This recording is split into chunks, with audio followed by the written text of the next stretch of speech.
نحمده ونصلي على رسوله الكريم اما بعد فاعوذ بالله من الشیطان الرجیم بسم اللہ الرحمن الرحیم۔ ہم احناف کے اصول حدیث کے حوالے سے پڑھ رہے تھے، جس کے اندر ہم نے سب سے پہلے امام اعظم ابو حنیفہ رحمہ اللہ اور ان کے شاگردوں کے بیان کردہ اصول حدیث کے حوالے سے پڑھا، اور اس کے بعد ان کے جو شاگرد آئے ان کے حوالے سے ہم نے مختصر انداز کے اندر ان کے بیان کردہ اصول حدیث کے حوالے سے پڑھا۔ آج کا جو ہمارا موضوع اور ٹاپک ہے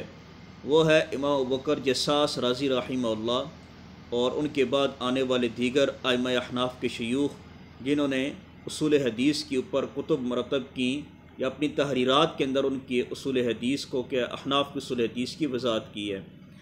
چنانچہ مشہور اصولی اور مفتی مجتہد عالم العراق حافظ ابو بکر احمد بن علی الجصاص رازی رحمہ اللہ، جن کی پیدائش 305 ہجری کو ہوئی ہے، یہ بچپن کے اندر ہی بہت زیادہ ذہین اور فطین آدمی تھے،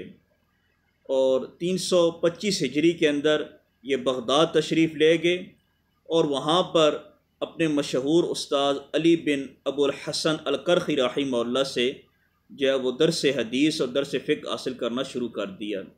یہاں پر جو ایک بات یاد رکھنے کی ہے وہ یہ ہے کہ امام کرخی رحمۃ اللہ علیہ بھی احناف کے مشہور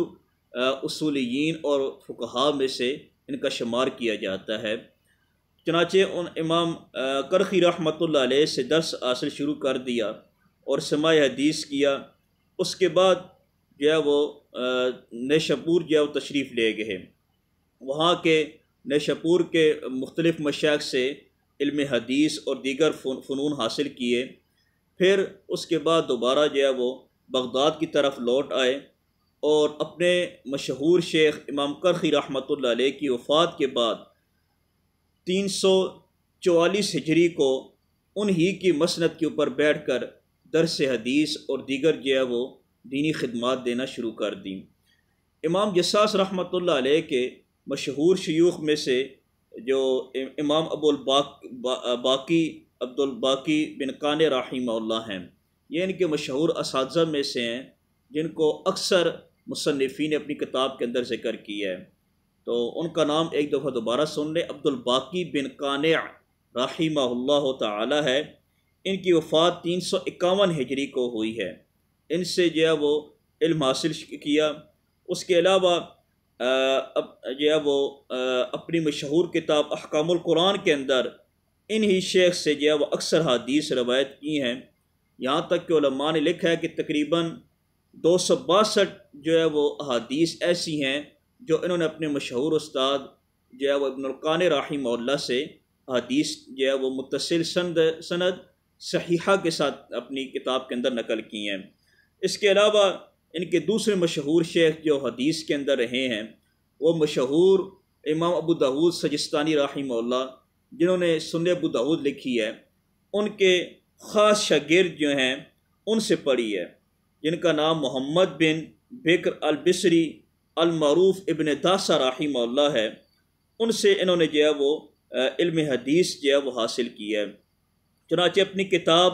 احکام القرآن کے اندر انہی شیخ سے تقریباً 236 حدیث جو ہے وہ نقل کی ہیں، اور اس کے بعد سب سے جو مشہور ان کے استاد رہے ہیں جن سے انہوں نے زیادہ تر روایت نقل کی ہیں وہ امام ابو العباس الاسم النیشابوری رحمہ اللہ ہے، جن کی وفات 346 ہجری کو ہوئی ہے۔ اس کے علاوہ سلیمان بن احمد الطبرانی رحمہ اللہ سے جو ہے وہ علم حدیث حاصل کیا ہے، جن کی وفات 360 ہجری کی ہوئی ہے، اور اس کے علاوہ دیگر جو ہے وہ مشہور مشائخ جو اپنے وقت کے تھے ان سے بھی علم حدیث حاصل کیا ہے۔ اس کے علاوہ فقہ کے اندر انہوں نے جو ہے وہ بہت سارے جو ہے وہ ائمہ سے علم فقہ حاصل کیا ہے، جن میں سے مشہور جو ان کے فقہ کے استاد رہے ہیں وہ ابو الحسن عبید اللہ الکرخی الحنفی رحمہ اللہ ان کے استاذ ہیں، جن کی وفات 340 ہجری کو ہوئی ہے۔ ان سے سب سے زیادہ علم فقہ حاصل کیا ہے۔ اس کے علاوہ عربی علوم، نحو، لغت وغیرہ اپنے وقت کے مشہور امام ابو عمر رحمہ اللہ سے علم حاصل کیا، جیسا کہ انہوں نے اپنی خود کتاب احکام القرآن اور الفصول فی الاصول کے اندر اس بات کی خود وضاحت فرمائی ہے۔ علم فقہ کے اندر امام ابوبکر جصاص رحمۃ اللہ علیہ کا بہت بڑا مقام ہے، چنانچہ مسائل فقہیہ کے اوپر ان کی بہت گہرائی کے ساتھ ان کو دسترس حاصل تھی، اور ان کے بارے میں یہ بات مشہور تھی کہ یہ مجتہد فی الفقہ کے شمار کیے جاتے ہیں۔ بہرکیف وہ بات اپنی جگہ، چنانچہ علامہ عبدالحی لکھنوی رحمۃ اللہ علیہ اپنی مشہور کتاب الفوائد البہیہ کے اندر، اور مشہور فقی عبد القادر الرافی رحمہ اللہ اپنی کتاب تقریرات کے اندر، اور علامہ زید کوسی رحمۃ اللہ علیہ، اور اس کے علاوہ مفتی مظفر حسین المظاہری رحمہ اللہ اپنی کتاب حاشیت و شرح عقود رسم المفتی کے اندر، اور علامہ ابن الکمال پاشا رحمہ اللہ وغیرہ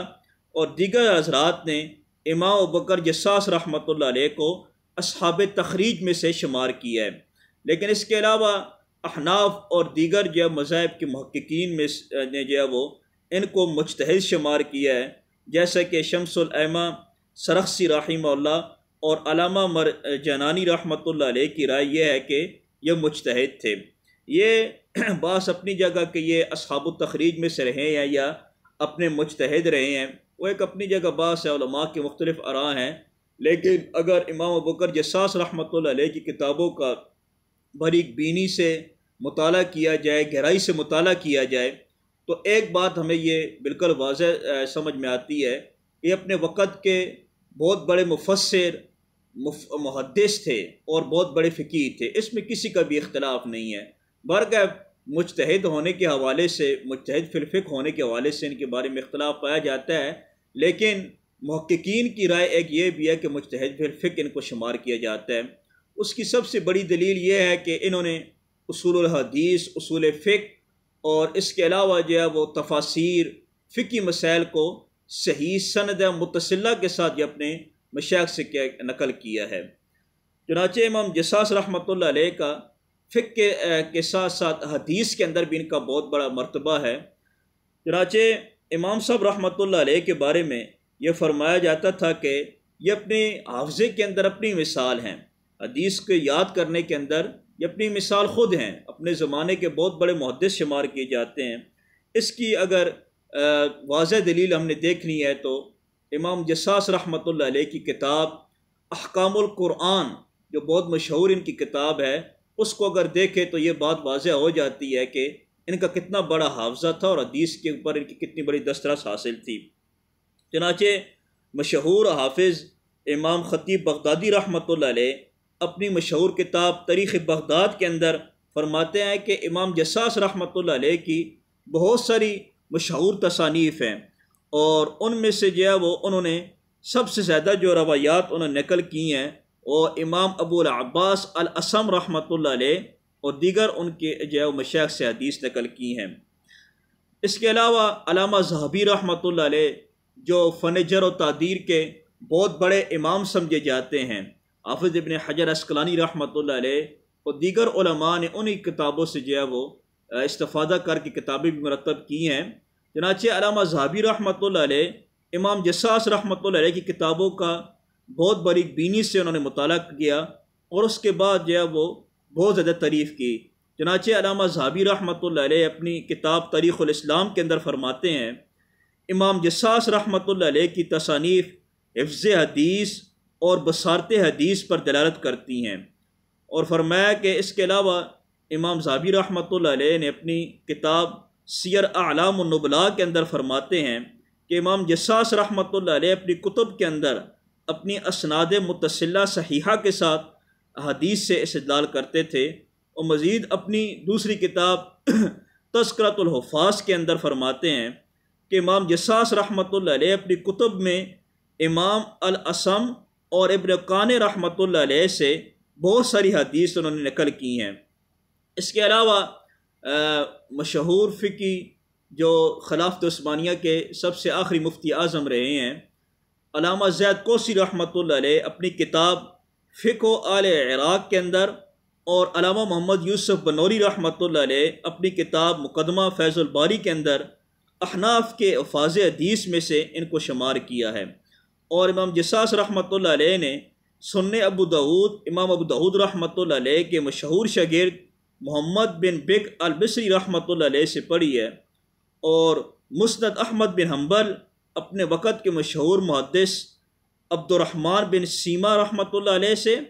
اور مصنف امام عبد الرزاق رحمۃ اللہ علیہ جو مشہور تصنیف ہے امام عبد الرزاق رحمۃ اللہ علیہ کی مصنف، وہ مصنف حدیث کی کتاب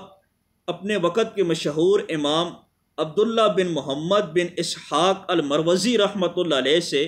یہ کتاب پڑھی ہے۔ اس کے علاوہ مسرد ابو داود طیالسی رحمۃ اللہ علیہ جو بڑی مشہور کتاب ہے، وہ انہوں نے اپنے وقت کے مشہور محدث عبداللہ بن جعفر بن احمد بن فارس جیسے بڑے محدثین سے جو ہے وہ پڑھی ہے۔ تو ان حضرات سے کے نام جو ہے وہ سامنے پیش کرنے کا مقصد یہ ہے کہ امام جصاص رحمۃ اللہ علیہ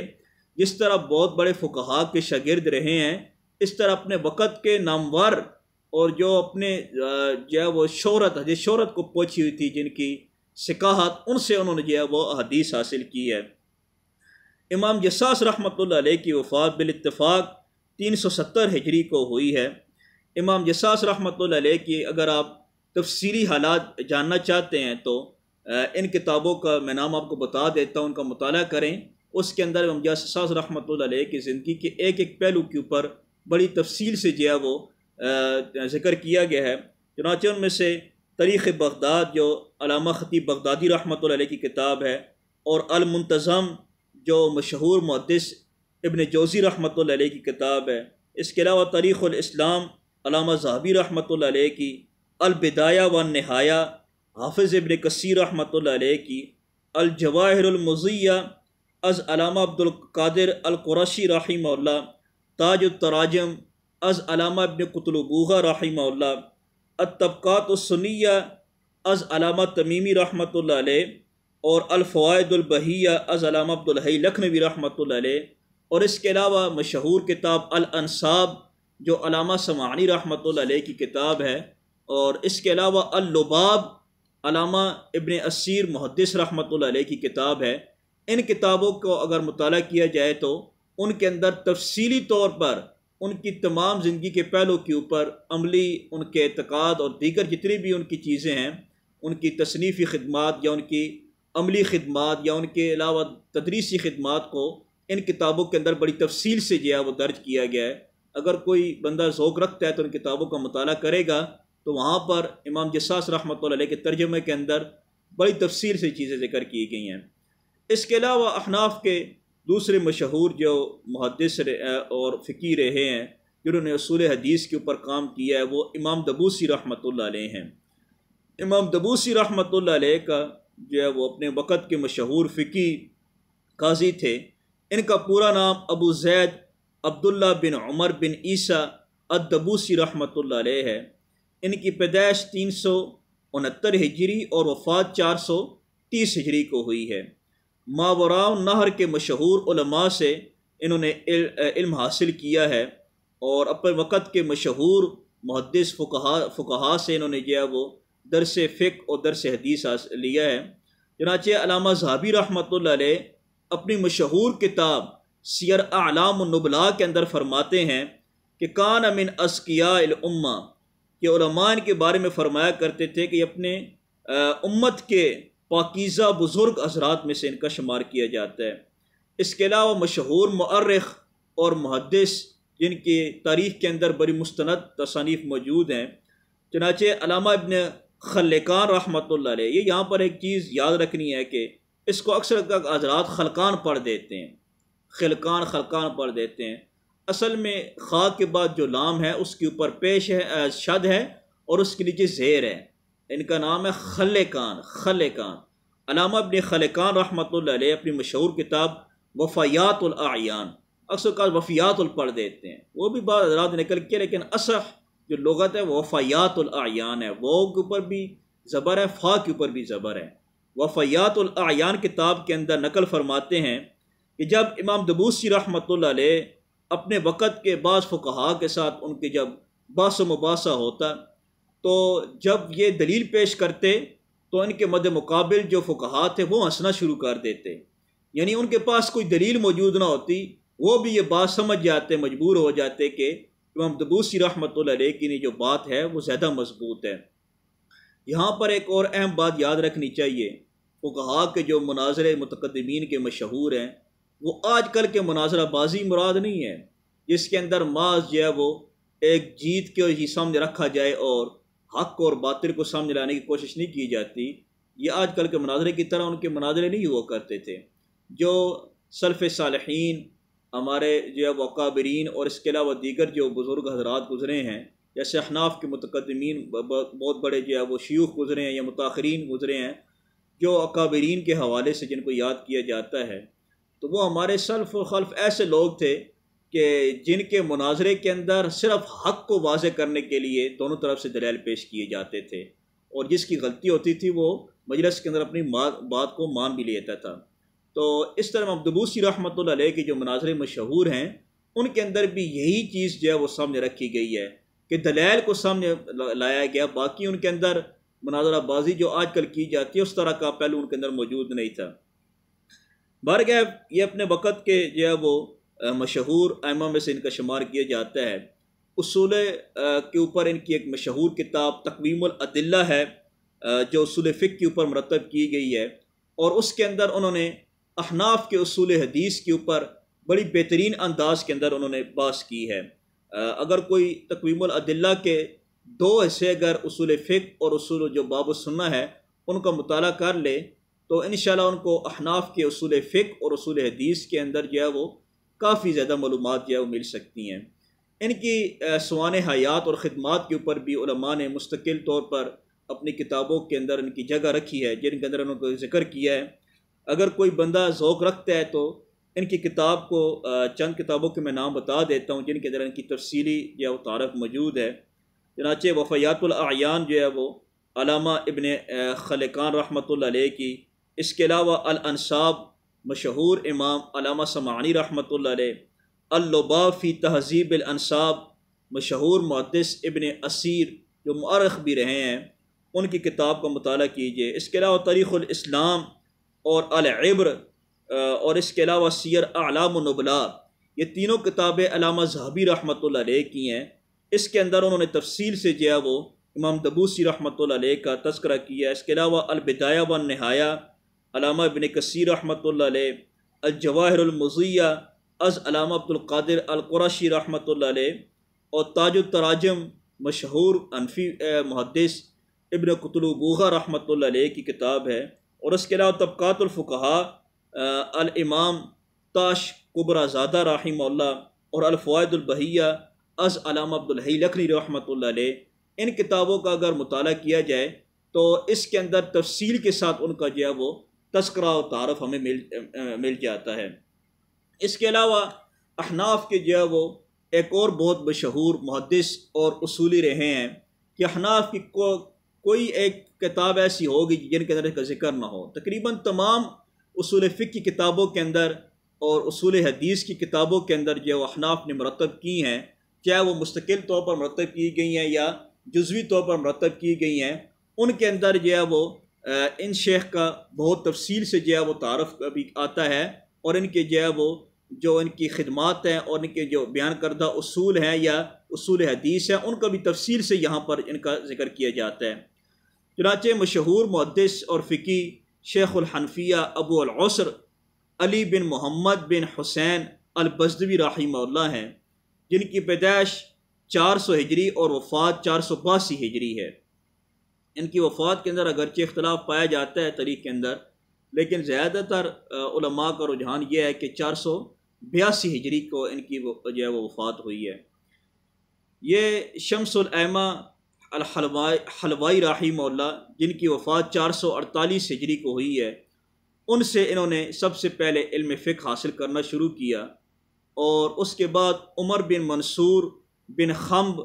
اور ابو ولید حسن بن محمد الدربندی وغیرہ سے علم فقہ کو حاصل کیا، اور امام بزدوی رحمۃ اللہ علیہ سے بہت سارے علماء نے بھی آگے سے انہیں علم حاصل کیا ہے، جن میں سے مشہور